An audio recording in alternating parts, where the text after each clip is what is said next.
It was supposed to be the tournament that explained everything. Instead, the first round of the 2026 World Cup has done the exact opposite. It has made the biggest teams in football look fragile, made the underdogs look fearless, and turned what should have been a clean hierarchy into a mess nobody can properly map.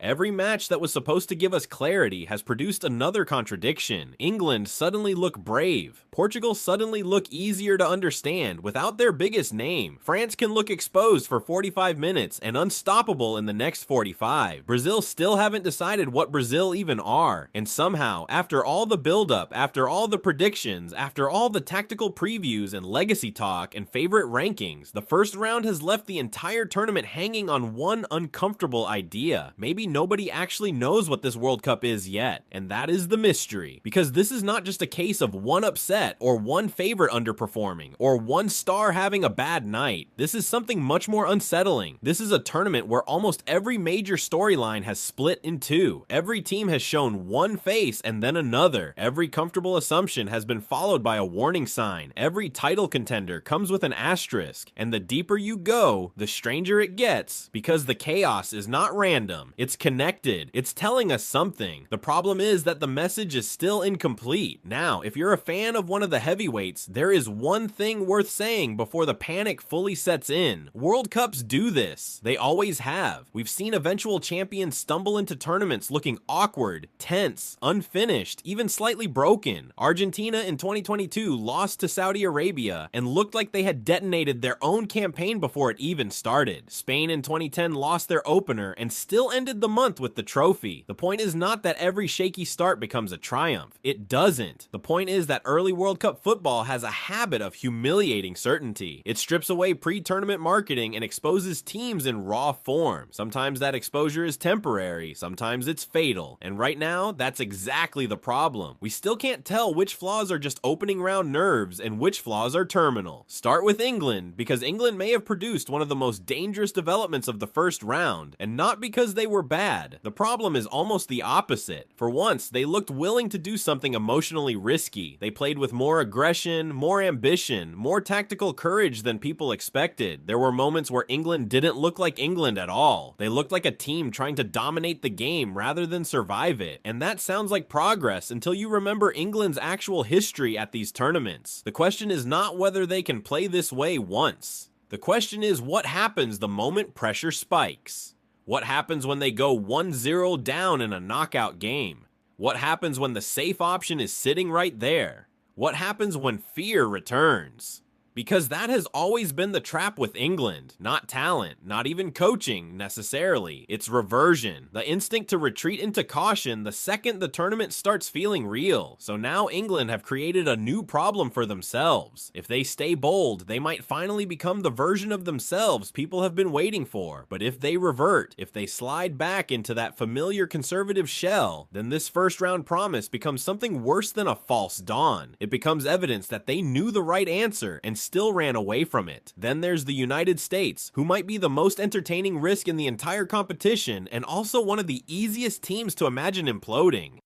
Because the version of the US that showed up in the first round is not trying to play safe tournament football. They're trying to play high-energy, transitional, aggressive football with a midfield that wants to turn every sequence into a sprint. On one level, that's exciting. It gives them chaos. It gives them momentum. It gives them a chance against teams that are more naturally technical. But it also creates a terrifying question. Sustainable for how long? Against elite opposition, against smarter opposition, against teams that can bait you into overcommitting and then cut through the space you leave behind. Does that intensity become a weapon or a self-destruct button? That's the tension with the US. You can absolutely see the upside, but you can also see the fragility. Tournament football punishes emotional teams that can't control tempo. It punishes sides that treat every phase like a transition phase. And right now, the United States feel like a team that can either blow the roof off a knockout game or get picked apart by a side that understands how to slow them down. They don't look stable. They look volatile. volatile. And in this World Cup, volatility might be the most dangerous quality of all, but even that isn't the strangest identity crisis in the tournament. That probably belongs to Portugal, because Portugal have stumbled into the most uncomfortable superstar question in world football. The Ronaldo question never really goes away, it just changes shape. For years it was about whether the team existed to serve him, then it became about whether his presence still elevated the group. Now the question is even more awkward, because every minute Portugal play without orbiting around him feels like a live experiment. Is the team actually freer? Is the attack less predictable? Is the collective shape cleaner? Do the younger players breathe easier when every move doesn't have to end in a tribute to one man's legacy? And the reason this is so explosive is because it's not really a football question anymore. It's a power question. Ronaldo is not just a player, he is a gravitational force. He changes the emotional temperature of an entire squad, an entire federation, an entire media cycle. So if Portugal genuinely look more fluid, more balanced, more dangerous without building the team around him, then you're no longer discussing tactics. You're discussing whether one of the greatest players in history has become a problem nobody wants to name out loud in the middle of a World Cup. And that's where things get messy, because even if the evidence starts pointing in that direction, who exactly has the authority to act on it? The coach, the dressing room, the federation, or does the myth of Cristiano Ronaldo still outrank all of them? Now compare that to Turkey, because Turkey represent a completely different kind of frustration, not the burden of a superstar, the burden of possibility. Turkey keep arriving at major tournaments carrying the same label: dark horse, dangerous outsider, team nobody wants to face. It sounds flattering until you realize how often it ends the same way: promise without conversion, talent without control, good moments without tournament level execution. And that is what makes their first round story so irritating. If you're trying to believe in them, you can still see the ingredients. The energy is there, the technical quality is there, the emotion is definitely there. But tournament football doesn't care about your ingredients. It cares about whether you can repeat difficult things under pressure. And Turkey's history is full of teams that look alive right up until the moment the competition asks them to become ruthless. So now the question is brutal. Is Turkey actually unlucky, or have they become trapped in a cycle where people keep falling in love with the same profile of team without admitting the profile itself might be flawed? A team that feels dangerous is not the same thing as a team that is built to survive 7 games. And if Turkey once again leave this World Cup with everyone saying they were so close, or better than the result, that stops sounding romantic and starts sounding like an institutional ceiling.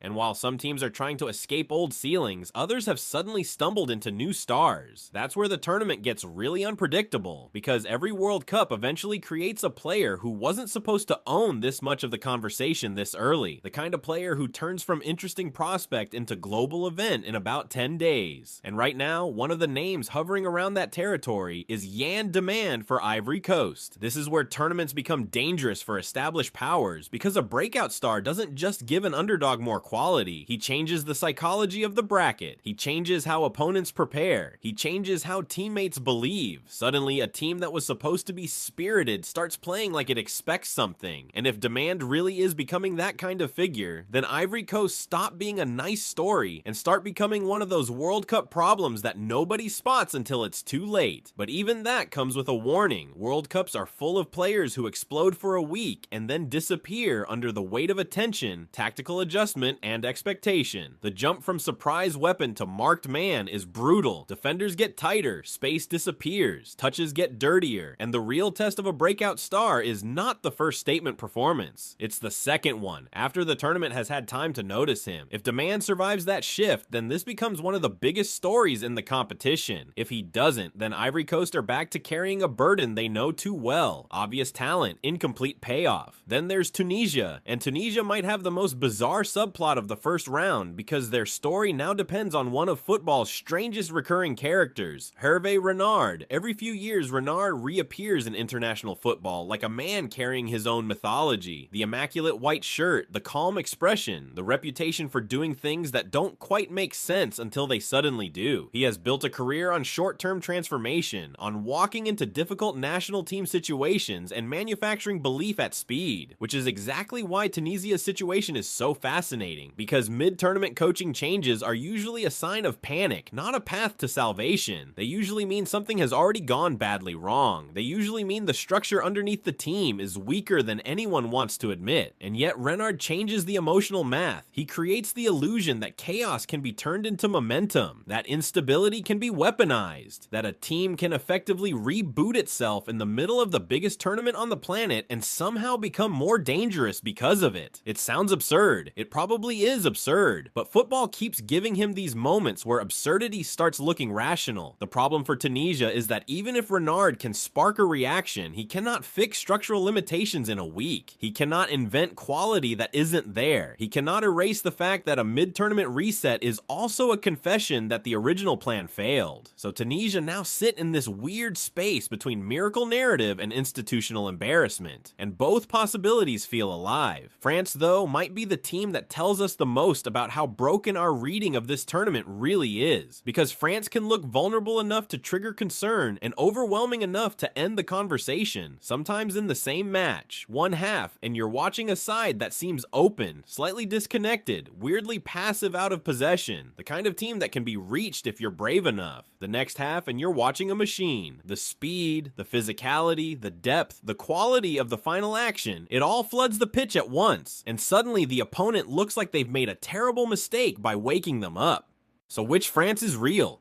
That's the question nobody can answer yet, and it matters because France might have the highest ceiling in the tournament. If the vulnerable version is real, then they're giving the rest of the field a roadmap. If the overwhelming version is real, then the rest of the field may have already seen the champion and just doesn't want to admit it. But the most unsettling possibility is that both versions are real, and that France are going to spend this World Cup toggling between instability and domination depending on game state, emotion, and concentration. That's not comforting. That's terrifying, because teams like that can survive mistakes. Teams like that can play badly and still kill you, and that makes them almost impossible to measure honestly. Spain have a different problem, but it may be just as serious, because Spain's issue isn't whether they can control matches, it's what happens when control stops producing damage. You can see the outline of a very good Spain team. The structure is there, the possession patterns are there, the ability to pin opponents back is there, but World Cups are not won by passing aesthetics. They are won in the final third, where somebody has to distort the game, break a line, create panic, force defenders into emergency decisions. And for Spain, so much of that burden keeps drifting toward a small group of players who are brilliant but not exactly protected by fate. Nico Williams, Lamine Yamal, the creativity, the directness, the unpredictability, it keeps circling back to them, and that would already be risky enough if you were asking two young stars to carry the final third imagination of a favorite. It becomes much riskier when the conversation includes fatigue, knocks, injury concern, load management, all the little warnings that become enormous in a compact tournament. Because Spain's control can look beautiful right up until it reaches the penalty area and asks a brutal question: who is actually going to turn this into blood? If the answer remains hope the same few players create something impossible, then Spain are not as stable as they look. They're elegant, yes, but elegance without redundancy is just a prettier form of dependence. Then we get to Brazil, and honestly, Brazil might be the most alarming mystery of the entire first round, because with Brazil, the issue is not one flaw, it's the absence of a clear identity. You watch them and you can see world-class individuals everywhere. You can see speed, you can see flair, you can see technical superiority in isolated moments. You can see enough talent to convince yourself they could put 4 goals past somebody if the rhythm catches fire. But you can also see long stretches where it feels like the team is waiting for chemistry to appear by accident. The distances are wrong, the timing is wrong, the emotional connection between phases feels weak. They can look like an attacking force in one sequence and a collection of separate freelancers in the next. That is a terrifying place for Brazil to be, because Brazil are not judged like normal teams. They are judged against an idea, and right now the idea is unstable. Are they supposed to be overwhelming on the ball? Are they supposed to press like maniacs? Are they supposed to sit and counter with pace? Are they supposed to build around structure or individual improvisation? The first round did not answer any of that. If anything, it made it worse, because the flashes of brilliance are just strong enough to keep people believing, while the overall shape is just incoherent enough to make that belief feel dangerous. A team with no identity can still win a game. It can even survive a group, but surviving the full emotional and tactical grind of a World Cup while still figuring out who you are, that's where the fantasy usually dies.